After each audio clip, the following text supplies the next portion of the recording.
Next up is a poet again, Iva Ticic. She is Croatian. Her first language is Croatian, and she speaks English as a second language.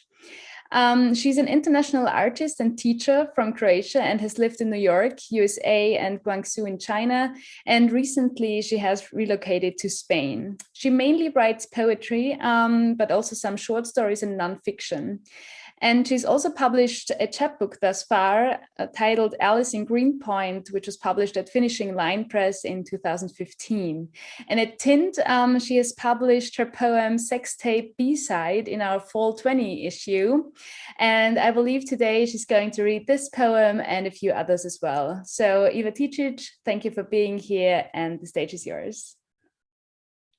Thank you so much. Yes, indeed, I will start with Sex Tape B-Side, which was published in Tint. Sex Tape B-Side is an interesting poem. I think we all have our own ways of expressing the depth of intimacy. I think for a lot of us, sex tape is not necessarily the way to do it. And this kind of acknowledges that fact. So Sex Tape B-Side. My vices got unzipped and are now hanging loose. That's the title of your sex tape. When you're gone, I circle your apartment like a hungry cat. That's the title of your sex tape. I knock things down for fun and scratch my skin raw. That's the title of your sex tape. What if I told you that exploring your mouth feels like a cave? That's the title of your sex tape. I can't fold your shirt without slipping into its left sleeve. That's the title of your sex tape. No, that is. Wait, this one. I don't want a sex tape, really. I want a mixtape. One from the 80s where I could listen for clues of what you're dying to tell me without speaking, so I can have my closure and eat it too. The tape is spent. It spins and spills out like silk.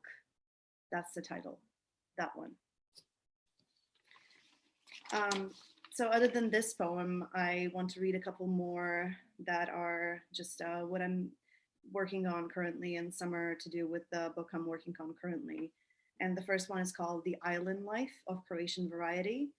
And I would say this poem has to do with coming back to your country after a while and feeling like maybe you don't quite belong, but that is the place you belong to the most.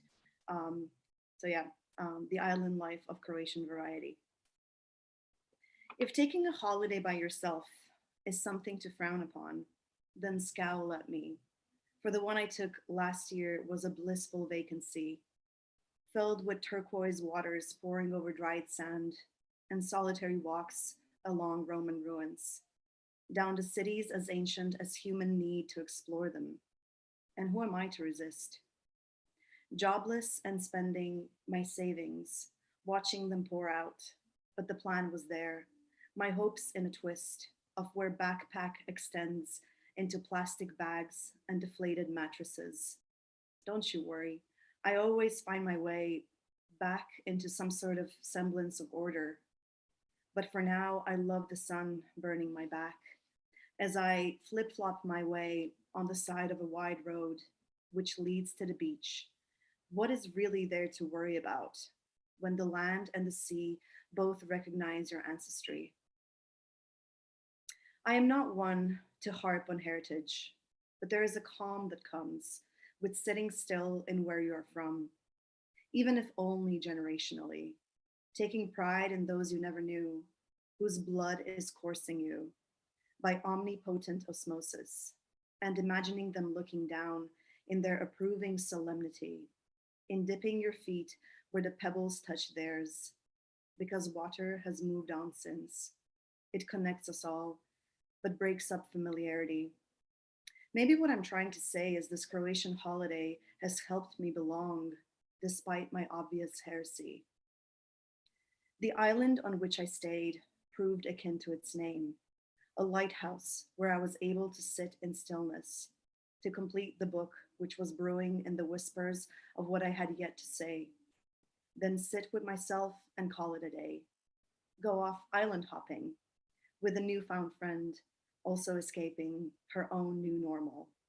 Our experience built to a shrine, of the wind and hair, salt and skin kind, one we are reluctant to let go of, even post many months. What is it that we are, if not ourselves at these moments, at brief swims which encompass us, like we didn't even know we yearned? And what am I even, if not a product of this shoreline, its ebbs and flows seeping in from dull to ecstatic? I cannot help but return to it as a fraud and a thief, a cheat with Atlantic.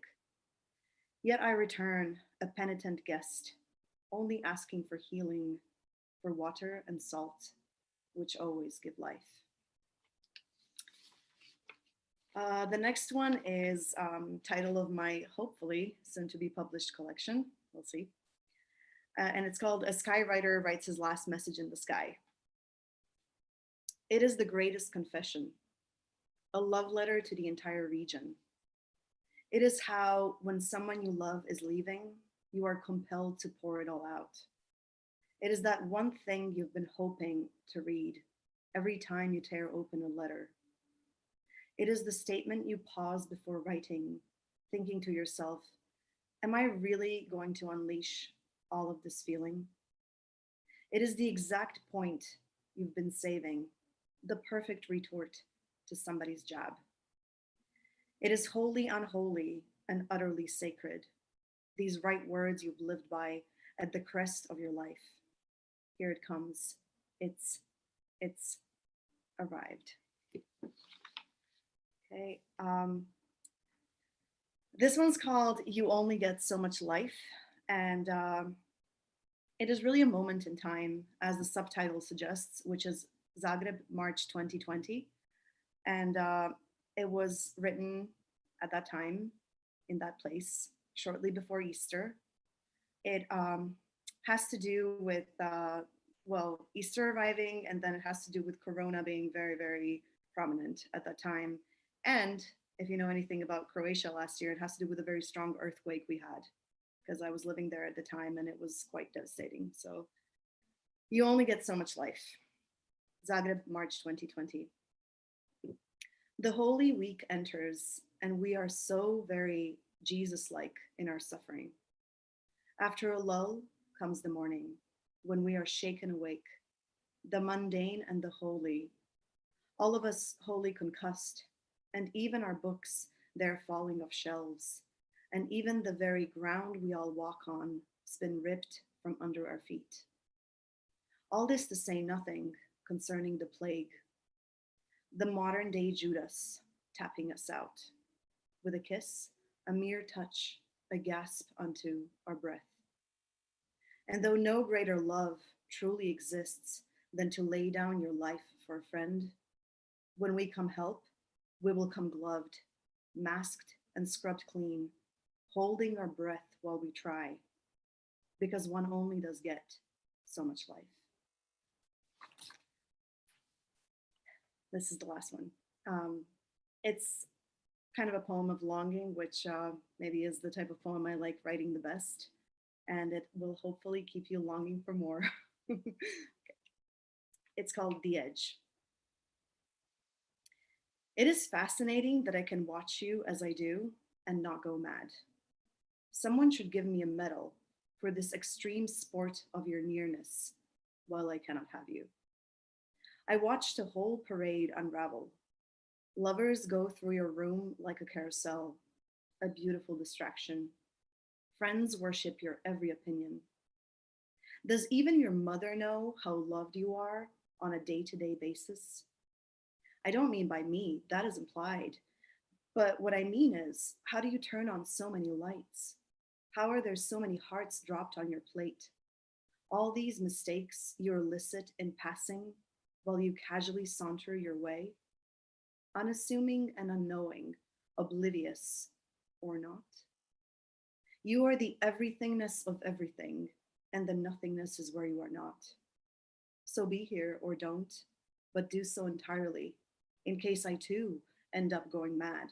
I'd just like to know what kind of madness, so I am appropriate, so we can name it.